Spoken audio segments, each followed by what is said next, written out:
খুন করতে নয়, বরং আত্মহত্যা করার উদ্দেশ্যেই পারভিন দেশে ফিরেছিলেন।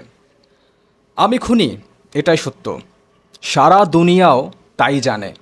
খুন করে কানাডায় চলে এসেছি, তাই অনেকে ভাবতে পারে বেঁচে গেছি। আসলেই কি বেঁচে আছি? পারভিন বলেন, যেভাবে 5 বছর আমাকে অত্যাচার করেছে, 17 মে বসুন্ধরার ভাড়া ফ্ল্যাটে ওঠার পর সে জোর করে আমার সঙ্গে শারীরিক সম্পর্ক করে। এর আগে জাপান থেকে আনা মদ খেয়েছিল আরিফুল। আরও কিছু জিনিস এনেছিল যা আমার চিন্তারও বাইরে।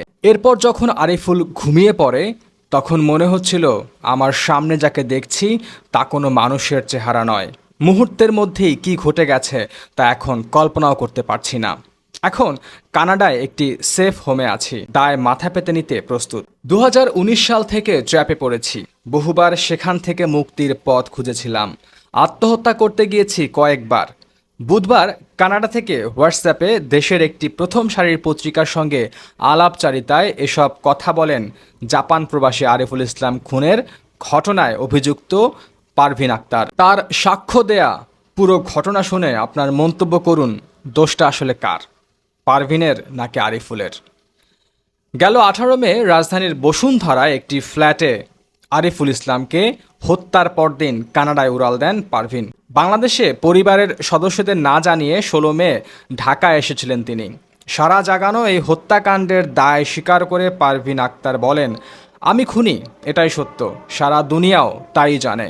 খুন করে কানাডায় চলে এসেছি, তাই অনেকে ভাবতে পারে বেঁচে গেছি। আসলেই কি আমি বেঁচে আছি? তার ভাষ্যমতে খুন করতে নয়, বরং আত্মহত্যা করার উদ্দেশ্যে তিনি দেশে ফিরেছেন। তার ভাষায়, নিজেকে শেষ করার জন্য যে ছুরি কানাডা থেকে নিয়ে এসেছিলাম সেটা দিয়ে ওকে মেরেছি।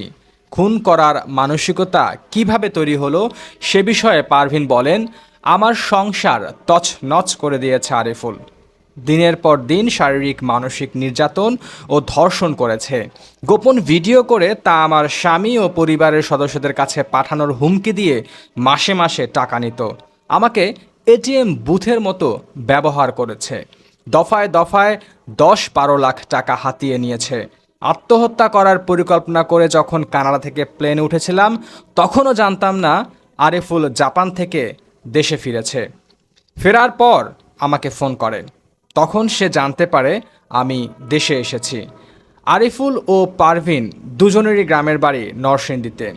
জাপানি এক তরুণীকে বিয়ে করে বছর খানেক ধরে সেখানে বসবাস করছিলেন আরিফুল।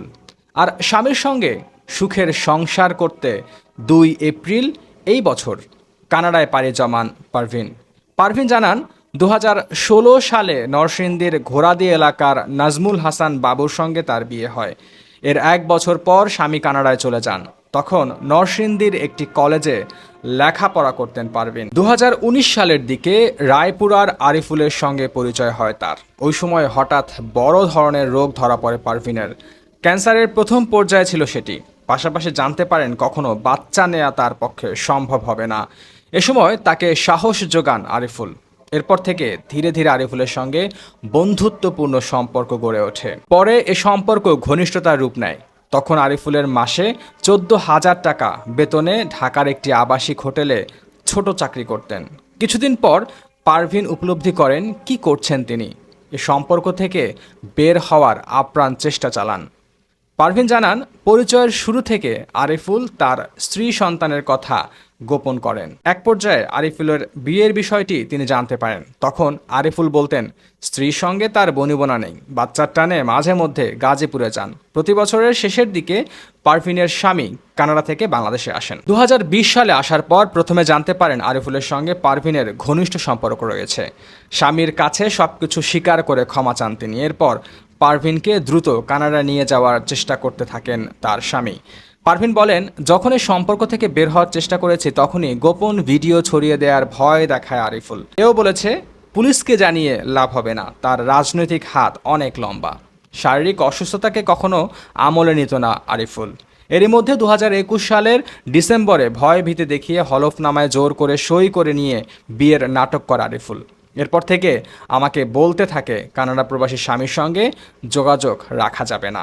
একটি আলাদা ফোন আমাকে দেয়া হয়, যেটা দিয়ে আরিফুলের সঙ্গে কথা বলতে বাধ্য করা হতো। পারভিন বলেন, এসব ঘটনায় আমি গভীর ডিপ্রেশনে চলে গিয়েছি।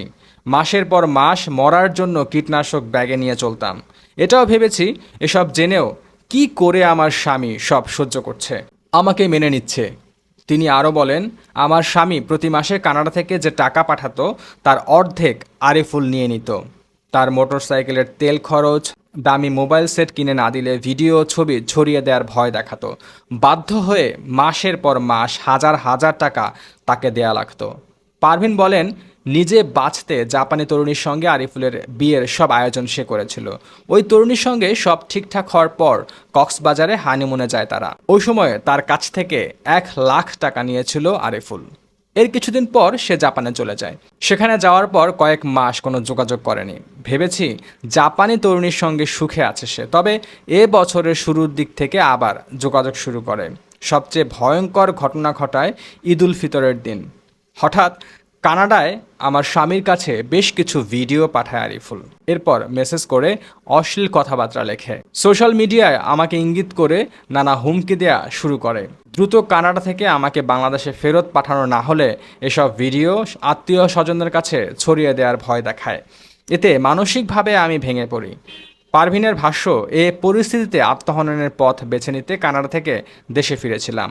অনলাইনের মাধ্যমে বসুন্ধরার ওই ফ্ল্যাট ভাড়া করেছিল আরিফুল। সেখানে ওঠার পর আরিফুল তাকে বলে ফার্মগেটে একটি হোস্টেল ভাড়া করে দেওয়া হবে। বছরে একবার জাপান থেকে আসবে আরিফুল। পরিবারের সঙ্গে যোগাযোগের কোনো দরকার নেই। এরপরই তার সঙ্গে জোরপূর্বক নির্যাতন শুরু করে।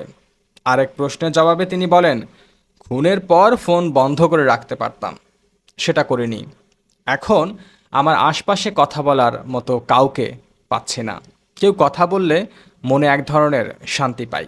দর্শক, এতক্ষণ ধরে যে কথাগুলো শুনলেন সেটি সমকাল পত্রিকায় দেয়া একটা ইন্টারভিউ পারভিনের।